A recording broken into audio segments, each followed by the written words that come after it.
Bonsoir à tous, merci de nous rejoindre sur La Première. Voici les titres que nous allons développer dans cette édition. La vente de produits locaux est-elle rentable? En tout cas, la quinzaine d'exposants du marché du terroir à Punaouia font tout pour convaincre les clients de consommer leurs produits faits maison. Les parcs Pauf Ei et Aur Ei Tinihau font désormais payer les familles qui souhaitent profiter de ces espaces publics pour célébrer les anniversaires. Nous ferons le point. Dans notre rubrique Tehono Rahua, ce soir, le chanteur Silvio Cicero nous parlera de son nouveau titre « Petite princesse ». Vainqueur du concours Tahiti Espoir Guitare, élu artiste masculin de l'année lors des Tiare Music Awards en 2022, il prépare aujourd'hui son 3e album. La 9e édition de la Color Fun Run a tenu toutes ses promesses. 2 km de course sans chrono à Faleute, ambiance assurée. Enfin, nous avons assisté aux journées portes ouvertes du lycée Saint-Joseph. L'établissement propose 6 filières adaptées aux besoins du pays. Mais d'abord, cette bagarre mortelle à Huahine. L'information a été révélée par nos confrères de TNTV. Les faits se sont déroulés la nuit dernière à Fiti. Une bagarre sur fond d'alcool a entraîné la mort d'un sexagénaire. L'auteur présumé des faits aurait pris la fuite. Une autopsie doit être pratiquée sur la victime. Écoutez les précisions d'une adjointe au maire de Huahine. Elle répond à Axel Mézinel. Il y a eu une bagarre à 2h du matin et qui a eu un décès. Apparemment, c'est dû à Eric.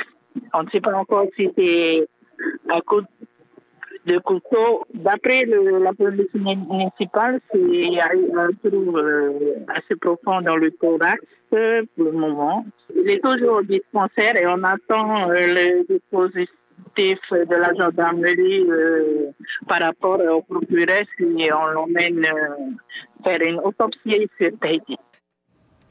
Le rendez-vous a lieu chaque premier samedi du mois dans les jardins de l'hôtel de ville de Punaouia. Dans une ambiance conviviale, les visiteurs ont pu faire le plein de produits frais et locaux, des plantes, des fruits et légumes, du poisson, mais aussi du jus, des confitures, du miel ou des gâteaux. Face à la vie chère, les exposants redoublent d'efforts pour inciter la population à consommer local. Heyar Itahiata et Mélissa Chang. Pauline est une habituée des marchés. Elle vend du poisson mariné dans de l'huile d'olive. Son prix n'a pas bougé depuis 5 ans. À 1000 francs le pot, elle semble trouver tout son avantage. C'est du atouré que mon fils pêche la nuit et le matin je travaille le poisson. Moi je prends pour travailler, il y a plus d'avantages. C'est-à-dire tu gagnes plus parce que quand tu vends ton paquet de atouré, c'est 1000 francs. Et quand tu fais un paquet de atouré en pot, tu gagnes 5 pots. Voilà, c'est ça la différence. Travailler et transformer les produits, c'est l'une des solutions des exposants pour inciter les clients à consommer local. J'innove tout le temps. Je suis le move parce que je suis dans l'alimentaire. Du coup, il faut savoir qu'est-ce qui est à la mode et aussi faire des recherches, des études de marché tout le temps et regarder ce qui se vend facilement. Bon, j'ai la chance d'avoir un mari qui est pêcheur, mais bon, ça reste cher quand même. Parce que bon, à côté, il y a tous les autres produits que j'utilise pour faire mes gâteaux et puis les rillettes. Donc voilà, on réfléchit à 2 fois à chaque fois, on essaie de trouver ce qui est moins cher. Je suis charcutier traiteur, j'arrive à le transformer, à faire d'autres goûts, d'autres textures. 1200 le paquet. Il était à 1000 et là j'ai monté de 200 parce que Vini, ils sont de plus en plus chers. Le marché du terroir reste un rendez-vous privilégié pour les clients en quête de produits locaux. En moyenne, c'est près de 300 visiteurs par jour. C'est vrai qu'en général, on a tendance à dire que les produits locaux sont chers, mais au final, ils sont complètement accessibles, quoi. Donc il faut découvrir, il faut venir, il faut essayer, il faut consommer local, c'est important. Pour aider ces exposants, la commune de Punaouia organise chaque année entre 7 et 10 marchés du terroir. Le prochain rendez-vous se tiendra au mois de juillet prochain. La satisfaction des membres de Tahiti Herbe Culture et du syndicat polynésien du chanvre. Une quarantaine de personnes ont manifesté cet après-midi à la présidence et ont finalement été reçues par Moetai Broderson lui-même. La loi de l'ancienne majorité avait été abrogée. Le nouveau texte a été déposé au CESEC et devrait bientôt être étudié à l'Assemblée. Les tradis praticiens pourront notamment utiliser de l'huile à base de cannabis. Écoutez Philippe Catelin et Moetai Broderson au micro de Patrick Tinsing. Ça doit suivre son parcours, donc à la commission de la santé, revenir en séance plénière, donc au vote des 57 représentants. Mais ce n'est pas tout, il y a encore tous les arrêtés d'application qui doivent suivre dans un délai de 6 mois. Le président nous a assuré que c'est un projet qui souhaiterait concrétiser donc, pour cette année, donc avant la fin de l'année, donc ça reste une bonne nouvelle pour nous. Pour nous, il y a 2 volets dans ce texte. Il y a le volet autorisation des produits à base de CBD, donc sans THC, à vertu thérapeutique essentiellement. Et puis il y a le volet production de chanvre qui permettent aux Polynésiens de produire à terme du CBD. Parce que ce serait quand même dommage qu'on arrive à une situation où on peut consommer du CBD mais uniquement l'importer. Voilà. On prend maintenant la direction de la Nouvelle-Calédonie, de Yengen à Ouvéa, en passant par Maré. Le 4 mai est le jour de la commémoration de la mort de Jean-Marie Tjibaou et Yewene Yewene, tous deux morts assassinés en 1989 à Ouvéa. Cette date anniversaire a fait converger plus de 250 personnes à la tribu de Tiendanit. Reportage Nathan Poa Outeta et Géraldine Louis.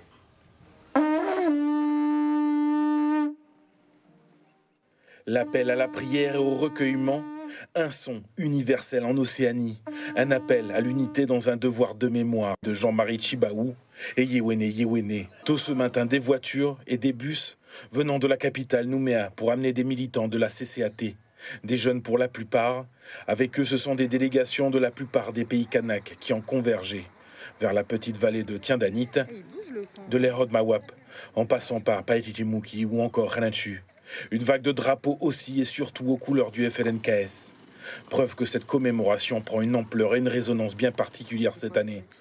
Aujourd'hui, c'est cet état d'esprit que nous devons avoir, devons l'imprégner pour que l'on puisse poursuivre le combat en suivant la trajectoire, disons, le chemin tracé par Jean-Marie. Donc c'est important pour les jeunes aujourd'hui, c'est important pour tout le monde de se rappeler de ce grand homme qui a donné de sa vie, en plus de ses frères ici à Tiendanit.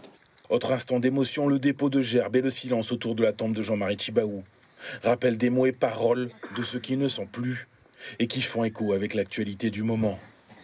Un souvenir qui aujourd'hui doit perdurer, c'est le sens de cette cérémonie pour les clans de l'endroit, celui de la famille Tjibaou aussi et surtout, et d'y ajouter un sens culturel. Notre devoir, c'est de transmettre à ceux qui arrivent derrière nous pour savoir ce pourquoi on se lève et puis qu'on porte les couleurs de ceux qui sont de notre drapeau. La cérémonie s'est clôturée par un repas partage, accompagné par les chants en émis des femmes de Yengen. C'est peut-être là tout le sens de cette date, rendre ce devoir de mémoire aussi vivant que possible, pour que le message de ceux qui ont ramené la paix il y a plus de 30 ans se fasse, encore une fois, entendre. Retour à Tahiti, c'est une surprise pour les habitués des grands parcs de la zone urbaine. Les jardins de Pauf'ei et Aoreitiniho louent désormais leurs espaces publics. Les règles deviennent plus strictes. Objectif affiché, faciliter le bien vivre ensemble. Lucille Guichet, Patrick Tinsing, Mélissa Chang. C'est un arrêté passé presque inaperçu pour le grand public et appliqué progressivement depuis 1 an. Désormais, toutes les occupations du domaine public sont soumises à une redevance. Fini les anniversaires ou événements gratuits au parc Pauf'ei et au parc Aoreitiniho. Pour mon fils, j'avais fait ça pour son anniversaire et finalement on a fait autre part parce qu'il a plu. Mais voilà, je crois que c'était à 30 000 francs. Ça me semble normal de faire payer si cet argent va servir à l'entretien et puis le nettoyage, l'embellissement, etc. du parc. En fonction du lieu, du temps d'occupation et d'un raccordement électrique ou non, les tarifs varient entre 7 500 et 30 000 francs, mais peuvent faire l'objet d'un abattement. Il y a plusieurs raisons. Donc la principale, c'était en fait de réguler en fait les occupations faites par les gros événements, parce que l'objectif premier en fait des parcs, c'est d'avant tout de proposer des espaces libres d'accès aux usagers. Il est désormais interdit de jouer au ballon sur les pelouses afin de préserver la tranquillité de ceux qui s'y reposent. Enfin, pour les aquariophiles, le grand bassin du parc Paofei fera son retour mi-mai après 3 ans d'arrêt pour régler ses problèmes de fuite. Place à la musique maintenant avec notre invité, le chanteur et guitariste Silvio Cicero.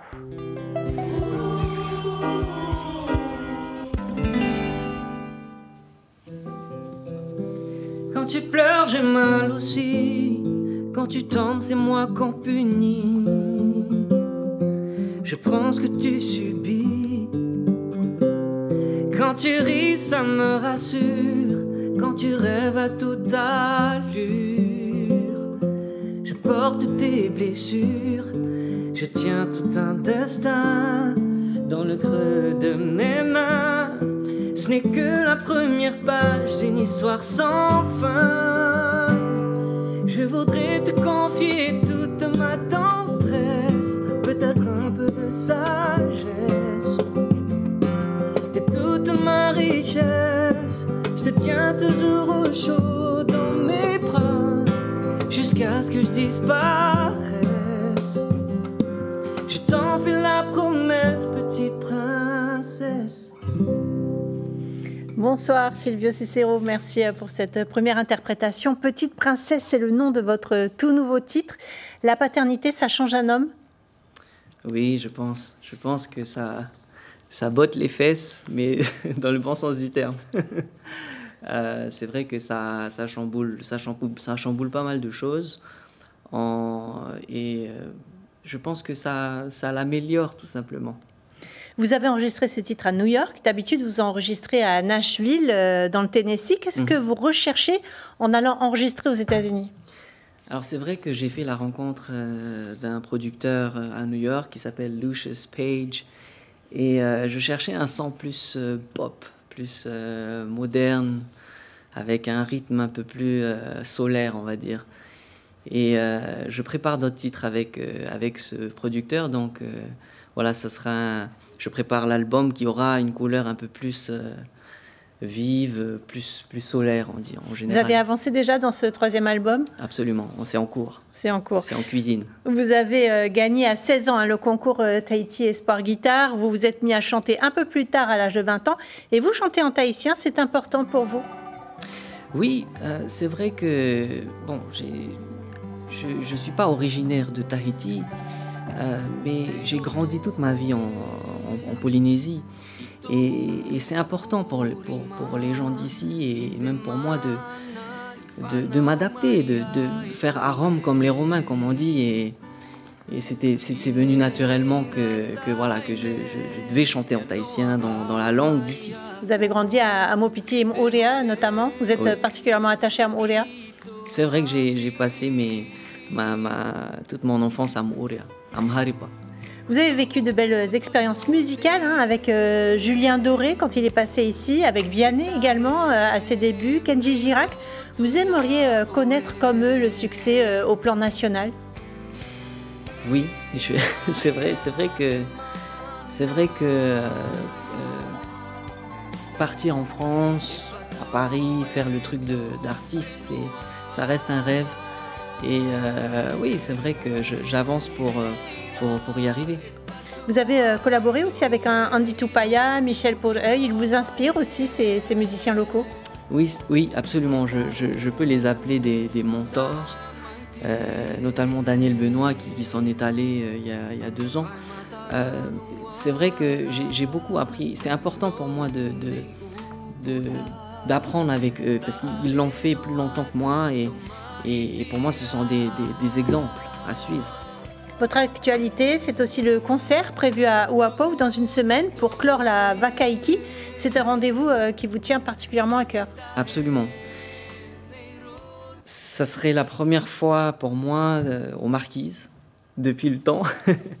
Et grâce à Rataro qui m'a contacté, voilà, on va mettre ça en place. Je vais séjourner une semaine là-bas pour en profiter.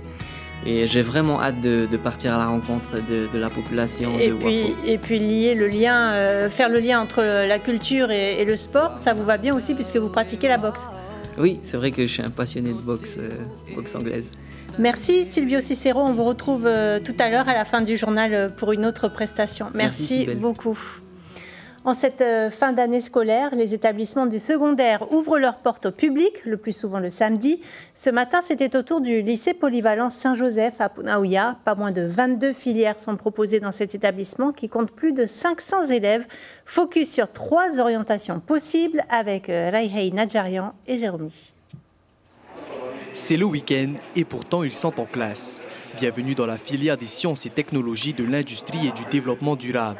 Ici, les élèves créent des innovations qui répondent aux besoins du quotidien avec l'aide des nouvelles technologies, à l'exemple de cette imprimante 3D. Donc nous, notre groupe, c'est un ballon météo. Donc il va calculer l'air, la qualité de l'air et tout. Et ensuite, le deuxième groupe, c'est une clim. Donc du coup, l'imprimante 3D, elle va faire la maquette de leur clim. Donc en plastique et tout, et voilà. Pour certains parents, cette filière est une aubaine pour s'adapter aux évolutions des temps modernes. Puis retourner sur le soleil comme son papa. Il y a des travails à l'ombre, c'est mieux pour la santé. Pour ceux qui ont le pied marin, il y a le CAP réparation et entretien des embarcations de plaisance. Ici, ils sont 13 élèves à apprendre la mécanique afin de réparer des moteurs et des coques de bateaux, mais pas que. Tout ce qui est réparation, entretien et préparer, c'est-à-dire préparer. Tu dois conseiller le client, accueillir le client. Après, c'est pour ça que l'anglais et les maths, c'est toujours important. Parce que les pièces, ça peut être en anglais. Où le client il parle anglais. Polissage, montage ou encore perçage, voici le CAP bijouterie. Les élèves confectionnent leurs propres bijoux à la main, bagues, bracelets ou encore pendentifs. Tout est mis en place pour former les futurs artisans du Fénoua. J'ai appris beaucoup de choses, la fabrication de bijoux, la peinture et aussi des mises en volume avec de la pâte à modeler professionnelle et avec des blocs de cire aussi. On essaye que nos jeunes soient embauchables ici en Polynésie. Donc on a ouvert des filières qui sont adaptées aux besoins du territoire et on les forme, on ne les laisse pas partir comme ça après le bac. Pour certains, on leur demande de revenir pour faire des rappels sur la lettre de motivation, comment passer un entretien d'embauche. L'énergie, le numérique, l'industrie ou encore la santé, la beauté et le bien-être. Au total, 6 familles de métiers sont proposées au sein de cet établissement qui fêtera ses 30 ans d'existence l'année prochaine. La Color Fun Run, 9e du nom, c'était cet après-midi à Whareute. Le but de cette course n'est pas d'arriver premier, mais bien de finir le plus coloré. La route a été fermée pour l'occasion. Chaque année, cet événement rassemble les jeunes et les moins jeunes avec un seul objectif en tête, s'amuser. Raihei Nadjarian et Melissa Chong ont joué le jeu, regardez. Effectivement, le public est venu nombreux pour cette Color Run. Regardez juste derrière moi, ils sont nombreux donc à passer ici au stand de poudre de couleur bleue. À savoir que cet événement attire du beau monde depuis de nombreuses années. Donc pour cette 9e édition, ils sont plus de 1000 participants à s'être rassemblés ici à Whareute. Donc pour un parcours d'à peu près 2 km. Et puis on le rappelle, cette course, le but, ce n'est pas de finir le premier, c'est de finir le plus coloré. La jeunesse s'exprime aussi à travers la musique. 150 élèves du conservatoire se sont donné un rendez-vous au concert des ensembles classiques et traditionnels au Tahiti Pearl Resort de Haroué.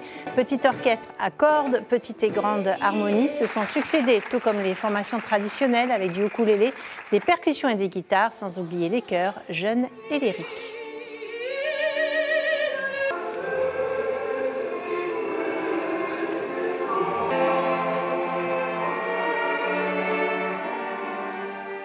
Et nous retiendrons cette information principale. Une bagarre sur fond d'alcool a entraîné la mort d'un sexagénaire à Huahine.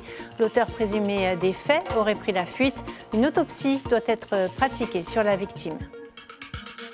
Et puis avant de nous quitter, cet avis de recherche lancé par la gendarmerie, Steven Maran, âgé de 31 ans, n'a pas donné de nouvelles à ses proches depuis le 14 avril.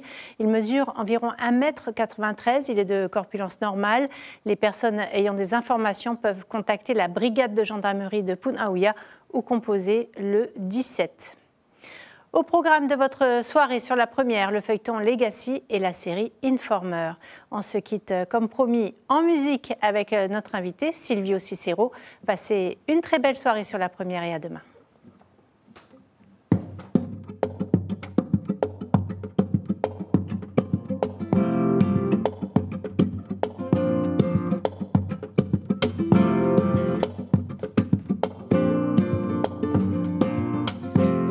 Atamoto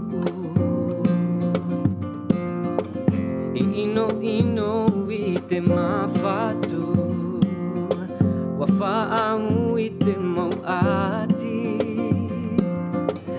iriri huatu fau ite rai teno umaru no aravau iruto ite pure eteno watu te marama ete oa oa iroto ia I houtu uriri Mautira te varua maitai Iti ano aia ui te rave Iti aturira e tumuno te ora